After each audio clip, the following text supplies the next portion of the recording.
안녕하세요. 가차입니다. 10월 27일 월요일 국내 시장이 마감되었습니다. 자, 최근에 코스피의 흐름이 정말로 심상치 않더니 오늘은 2.5%의 급등과 함께 단번에 4,000포인트를 돌파했습니다. 그래서 정말로 오늘이 상징적인 날이고 또 상징적인 수치인 것 같아요. 그렇다 보니 오히려 좋으면서도 한편으로 걱정이 될 것 같은데 이와 관련된 저의 생각을 조금 뒤에서 말씀드려 볼게요. 그리고 코스닥도 2.2%의 상승과 함께 오늘은 900포인트를 돌파했습니다. 자, 그리고 시총 상위 종들을 보면 오늘은 기아를 제외하고 전 종목이 모두 빨간불이 들어왔고요. 반도체, 조선 이쪽이 오늘은 유난히 강했던 것 같죠. 그리고 코스닥도 전체적으로 빨간불이 더 많이 보이는 것 같고 그동안 약간은 정체되었던 바이오주들 이쪽이 오늘은 코스닥 내에서 강세름이 있었습니다. 그리고 코스피의 수급을 보면 오늘은 기관과 외국인의 양매수가 들어왔고 특히 외국인이 무려 6천억 이상의 순매수가 들어왔습니다. 코스닥도 마찬가지로 외국인의 2,600억의 순매수와 함께 오늘 시장을 가장 크게 주도를 했던 것 같습니다. 그리고 삼성전자, 오늘 외국인의 7,800억의 순매수가 들어왔고요. 기관도 1,600억의 순매수가 들어왔습니다. 자, 코스피의 외국인의 수급이 플러스 6천억이었잖아요. 그런데 삼성전자에 7,800억이 들어왔다. 라는 것은 지금 이 종목을 제외하면 전체적으로 외국인의 순매도를 했다는 뜻이 될 수도 있고요. 그리고 하이닉스를 보면 역시 하이닉스는 외국인의 3천억의 순매도가 나왔습니다. 그럼에도 기관의 매수에 의해서 연일 신고가를 경신하고 있습니다. 그리고 삼성중공업, 오늘 흐름이 너무나 좋았고요. 외국인의 1,000억 이상의 많은 순매수가 들어왔습니다. 그리고 50만 원 앞두고 있는 LG에너지솔루션, 이 종목도 외국인의 많은 순매수가 들어왔었네요. 그럼 이어서 주차별 매매 동향에 대해서 살펴보도록 하겠습니다. 10월 27일 외국인이 가장 많이 매수한 종목은 삼성전자, 삼성중공업, 하이브, 삼성전자 우선주, LG에너지솔루션 이렇게 순서대로 매수했고 그리고 기관도 삼성전자, 하이브, 현대건설, KB금융, SK하이닉스 이렇게 순서대로 매수했습니다. 이어서 1증시로 보겠습니다. 자, 지난주 금요일은 미국의 CPI 지수 발표가 있었고 이번 주 에이펙 정상회담 앞둔 시점에서 가장 큰 변수가 될 수 있다는 말씀드렸습니다. 그런데 본격적으로 관세 영향을 받았음에도 불구하고 시장 예상치를 소폭 하회하는 값이 나왔었고 3.0%가 나왔습니다. 그래서 그것 때문에 미국 증시의 흐름이 너무나 좋았습니다. 그래서 나스닥은 1.1%의 상승과 함께 또 한 번의 역사적 신고가를 경신했고요. 그리고 S&P 500도 0.79%의 상승과 함께 또 한 번의 신고가를 경신했습니다. 그리고 다우지수도 1%의 상승이 나오면서 3대 지수 모두 마찬가지로 신고가를 경신했습니다. 그리고 반도체도 1.8%의 상승과 함께 거의 7,000포인트 직전까지 다가온 것 같습니다. 자, 그렇다 보니까 미국 증시뿐만 아니라 아시아 증시의 흐름이 오늘도 굉장히 좋습니다. 일단은 일본 증시가 2% 급등이 나오고 있고 5만 포인트를 돌파했습니다. 정말로 상징적인 수치인 것 같습니다. 그리고 대만도 2% 급등이 나오고 있고 중국 증시도 1%의 상승이 이어지고 있습니다. 그래서 코스피도 오늘 굉장히 좋은 흐름이 이어지고 있고 3,000포인트를 돌파한 지 얼마 안 된 것 같죠? 6월 말쯤에 3,000포인트를 돌파했으니까 4개월 만에 4,000포인트를 돌파했습니다. 자, 3,000포인트는 지난 2021년 당시에 그때 한 차례 돌파했던 경험이 있었고 지금의 4,000포인트, 주식을 하는 모든 사람들이면 역사상 처음이라고 볼 수 있습니다. 자, 그래서 지금부터는 여러분들의 기준이 정말로 중요할 것 같습니다. 아무리 주식을 잘하던 분들이던 또는 지금 주식에 입문했던 코스피 4,000포인트도 모두 처음 경험하는 것이고요. 또 단기간에 이렇게 크게 급등이 나왔다는 것은 과거 코스피를 생각했을 때는 부담스럽다, 되돌림이 나오지 않을까? 이런 생각도 해볼 수가 있습니다. 반면에 조금 더 미래지향적으로 생각해 본다면 자, 글로벌 정시의 흐름이 너무나 좋죠?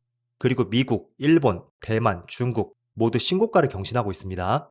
그리고 그 원인들을 살펴봤을 때는 큰 물줄기라 볼 수 있는 금리 인하 구간, 지금이 금리 인하 구간이고요. 그리고 AI란 산업이 나왔기 때문에 많은 기업들의 AI 때문에 실적이 대폭 개선되었습니다.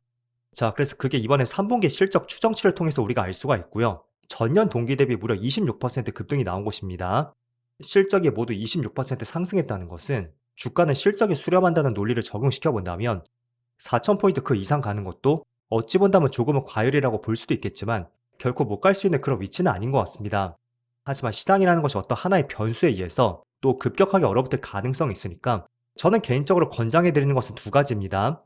첫 번째로 여러분들이 저점에서 매수를 하신 분들이라면 지금 지수를 통해서 말씀드릴게요. 이렇게 지수의 상승이 나오는 과정에서 개별 종목도 많은 상승이 있었을 것이고요. 그 과정에서 여러분들이 저점에서 매수를 하셨다면 조금은 출렁이는 파도가 생긴다고 해도 저라면 계속 홀딩해 볼 것 같습니다. 하지만 신규 매수 관점이라면 지금 4,000포인트 근처에서 들어간다 라고 했을 때는 조금은 기민하게 대응을 해볼 것 같습니다. 예를 들어 내가 반도체를 매수했던 또는 방산, 조선, 다른 업종들을 매수했다고 가정을 해본다면 지금 위치에서 뭐 5% 빠진다면 일정 부분 비중을 줄인다든지 그런 전략들을 반드시 세워볼 것 같습니다. 반면에 비교적 저점에서 매수했다면 지금 수익률이 꽤나 많이 나왔을 거예요. 그럼 뭐 5%나 10%의 조정이 나온다고 해도 충분히 버틸 수 있는 시장이라고도 볼 수가 있고 또 상승폭을 담보로 해서 버틸 체력이 충분히 있겠죠. 자, 그래서 여러분들의 진입 시점에 따라서 전략들을 달리하셔야 됩니다. 자, 이제 어느덧 10월 마지막 주가 되었습니다. 이제 이번 주에는 굵직한 이슈가 두 가지가 있고요. 수요일부터 목요일까지 미국의 FMCA가 있습니다. 솔직히 12월 금리 인하 가능성보다는 이번 달 금리 인하 가능성은 그렇게는 높진 않습니다. 하지만 어떻게 될지는 아무도 알 수 없는 구간이고 또 31일부터 토요일까지 이때는 아시겠지만 에이펙 정상회담이 있습니다. 거기서 우리가 큰 변수로 봤었던 미중 정상회담 일정이 잡혀 있고요. 지금 분위기를 봤을 때는 굉장히 분위기가 우호적인 것 같습니다. 어쨌든 회담 준비를 마쳤다는 것은 가장 큰 핵심 의제가 될 수 있는 관세 문제 있죠? 그게 어느 정도 합의가 되었다는 뜻이 될 수 있고 그렇기 때문에 정상회담이 있기 전부터 지금 미국 증시, 일본, 대만, 한국 모든 증시가 계속 상승하고 있다고도 볼 수가 있습니다. 자, 그렇지만 에이펙 정상회담이 지금 우호적인 분위기로 개최가 될 것으로 전망이 되고 있잖아요. 그 때문에 그걸 담보로 해서 시장에 많은 상승이 나오고 있습니다. 그럼 어떻게 본다면 지금 이 회담이 끝나고 나서 아무리 좋은 성과가 나온다고 해도 어느 정도 고점 상승권에 대한 차익 매물이 나올 가능성도 염두를 해두셔야 됩니다. 그래서 이 부분은 전략적으로 한번 접근해 보시고요. 자, 그리고 이제 한 가지 또 변수로 볼 수 있는 것은 이번 에이펙 정상회담에서 정말로 트럼프가 김정은을 만날 것인지, 물론 가능성은 그렇게 높지 않은 것 같아요. 하지만 꾸준히 의견이 제시가 되고 있고 또 판문점 근처 여러 가지 시설들을 통제하고 있다는 뉴스도 나오고 있습니다. 그래서 가능성이 완전히 제로는 아닌 것 같고요. 과연 정말로 어떻게 전개가 될지 계속 한번 관찰해 보시면 좋을 것 같습니다. 자, 이렇게 코스피가 4,000포인트를 돌파하다 보니까 솔직히 포모 현상을 많이 겪는 분들이 계실 거예요. 내가 업종 선택을 조금만 미스했었다면 별다른 상승도 없었는데 코스피는 4,000포인트가 있고 조금은 포모 현상이 있을 가능성도 있습니다. 자, 물론 그 안에서 반도체 관련주가 시장을 가장 크게 주도를 하고 있고요. 그렇지만 제가 예전부터 계속 강조해드렸던 것은 지수가 올라간다는 것은 아무리 비중이 높은 반도체 하나만으로 지수가 4,000포인트 이상을 갈 수는 없습니다. 그렇다는 것은 높은 확률로 순환매 장세가 일어날 것이고요. 내가 가진 종목이 조금은 소외가 되었다고 해도 그 기업이 정말로 우리가 표현하는 그런 잡주가 아니라면 조금은 시간이 걸릴지라도 순환매 장세 속에서 내가 가진 종목의 시간은 반드시 올 것이고요. 괜히 지금 반도체가 많이 올라갔으니까 내가 보유한 종목을 자르고 나서 지금 반도체로 갈아탔다가는 또 단기 조정 구간의 고점에 물릴 가능성도 있습니다. 그래서 가급적이면 갈아타기는 조금은 자제해 보시고요. 자, 그리고 이거 한 가지 말씀드려볼게요. 삼성전자가 역사상 처음으로 10만 원을 돌파했습니다. 그런데 정말로 더 갈 수 있는지 거기에 따라 지수의 방향성이 조금 더 결정이 될 수가 있고 저의 솔직한 견해를 한번 말씀드려 볼게요. 자, 제가 올 초에 이런 말씀을 한번 들었을 거예요. 삼성전자가 5만 원대의 바닥을 기어가고 있을 때 그때 외국인의 비중이 50%가 깨졌었고 그리고 급락하는 과정에서 외국인의 비중이 7%가 줄었거든요. 그런데 나갔던 비중이 다시 들어오게 된다면 그때는 폭발적인 상승이 나올 수 있다는 말씀드렸습니다. 그리고 6만 원을 돌파했던 당시에도 외국인의 수급이 조금 들어왔었어요. 근데 고작 0.9%였고 그럼에도 불구하고 만원 이상 올랐다는 것은 여기서 외국인의 비중이 추가적으로 들어온다면 알파입니다. 생각 이상으로 올라갈 수 있다는 의견을 드렸습니다. 자, 그런데 지금 이 종목이 10만 원을 돌파했음에도 불구하고 현재 외국인의 지분을 볼게요. 52%밖에 되지 않거든요. 최근에 연일 삼성전자의 외국인의 수급이 들어오고 있죠. 그럼에도 불구하고 그동안 너무나 팔았던 물량들이 많다 보니까 아무리 매수가 들어왔다고 해도 지금 52.2%밖에 되지 않습니다. 그런데 작년 7월 당시 고점을 형성했을 때는 자, 외국인의 지분이 무려 56.4%였습니다. 자, 그럼 그것과 비교해 보면 4.4%의 외국인의 추가 매수세가 들어올 가능성도 있다. 이렇게 생각을 해볼 수가 있다는 거죠. 자, 물론 외국인이 56%까지 꼭 채워야 된다는 보장은 없습니다. 그렇지만 한번 잘 생각해 보세요. 정말로 시장에 적합한 업종이었다면 그동안 대표적으로 원전이라든지 조선, 방산 이런 업종들의 외국인의 수급 변화를 보면 외국인의 비중이 늘어나면 늘어났지 결코 줄진 않습니다. 즉 시장에 적합한 업종이라면 계속 외국인의 비중은 늘어갈 수밖에 없고요. 그런 것들 한번 우리가 생각해 본다면 정말로 AI가 시장을 주도하고 있고 그 과정에서 반도체 관련주, 삼성전자가 여러 가지 과실을 따먹을 수가 있다면 당연히 외국인의 비중은 56%를 넘어서 뭐 57%, 58%그 이상도 충분히 갈 수가 있습니다.